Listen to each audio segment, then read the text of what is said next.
মানুষ আনন্দ উদ্দীপনার মধ্যে আওয়ামী লীগের ৭৫তম জন্মবার্ষিকী আছে পালন করছে। মানুষের এই সুদূর অংশগ্রহণে প্রমাণ করে আওয়ামী লীগের প্রতি বাংলার জনগণের আস্থা এবং বিশ্বাস আছে।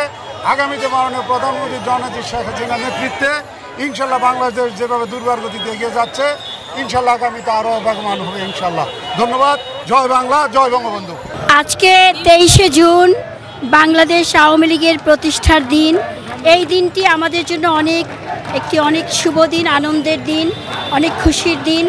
আজকে আমি সকল আওয়ামী লীগের সব নেতাকর্মীদেরকে শুভেচ্ছা জানাই এবং সবার মঙ্গল কামনা করি সবাইয়ের জন্য।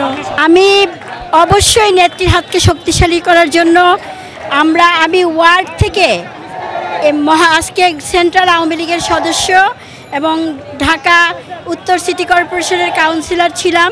আমরা সবসময় কাজ করেছি।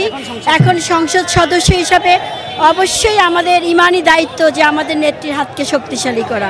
সুন্দর একটি প্রশ্ন বলেছেন। আজকে ৭৫তম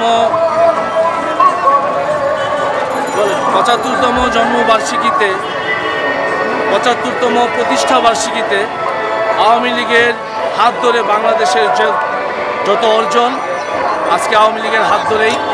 আমরা ডিজিটাল জানতাম না। বাংলাদেশ আওয়ামী লীগ মাননীয় প্রধানমন্ত্রী জননেত্রী শেখ হাসিনার নেতৃত্বে ডিজিটাল বাংলাদেশ বিনির্মাণে আমরা রাজনীতি করেছি, বারবার ক্ষমতায় এনেছি মাননীয় প্রধানমন্ত্রীকে। তারপর ডিজিটাল থেকে স্মার্ট হয়েছে।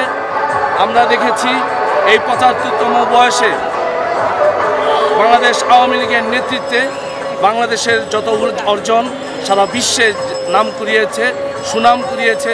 তার মধ্যে আমরা স্মার্ট বাংলাদেশ পেয়েছি, ডিজিটাল বাংলাদেশ পেয়েছি, আমরা স্যাটেলাইট পেয়েছি, আমরা একটা শিক্ষাবান্ধব, ক্ষুধামুক্ত, দারিদ্র্যমুক্ত একটি জনবান্ধব গণতান্ত্রিক শাসন ব্যবস্থা পেয়েছি। আজকে এই শেখ হাসিনার নেতৃত্বে বাংলাদেশ দুর্বার গতিতে এগিয়ে যাচ্ছে। তারই ফলশ্রুতি আমি আমার মাথার উপরে দাঁড়িয়ে আছে এলিভেটেড এক্সপ্রেস, মেট্রো রেল। আপনি বাংলাদেশের সকল বিষয়ে যোগাযোগ খাতে এক অভূতপূর্ব উন্নয়ন হয়েছে। এটাই ৭৫-এর বয়সের আওয়ামী লীগের নেতৃত্ব, এটাই শেখ হাসিনার নেতৃত্ব, এটাই স্বাধীনতার পক্ষের শক্তির নেতৃত্ব। নানুরা একটি যোদ্ধার সন্তান। আমি ঢাকা মহানগর উত্তর আওয়ামী লীগের একজন ক্ষুদ্র কর্মী। আমার বাবা বীর মুক্তিযোদ্ধা আলহাজ মফিজুদ্দিন আহমেদ, উনি মহানগর আওয়ামী লীগের সভাপতির দায়িত্ব পালন করছেন। এবং আমরা ভাই বোন আওয়ামী লীগের সাথে শিশুকাল থেকে ছাত্রলীগ, শেখ রাসেল শিশু কিশোর পরিষদ করেছি, ছাত্রলীগ করেছি, স্বেচ্ছাসেবক লীগ করেছি, এখন আওয়ামী লীগ করছি। আমরা ইনশাল্লাহ আওয়ামী লীগের সকল কর্মকাণ্ডে বিগত সময়ে ছিলাম, এখনও আছি, ভবিষ্যতেও থাকবে ইনশাল্লাহ। জয় বাংলা, জয় বঙ্গবন্ধু।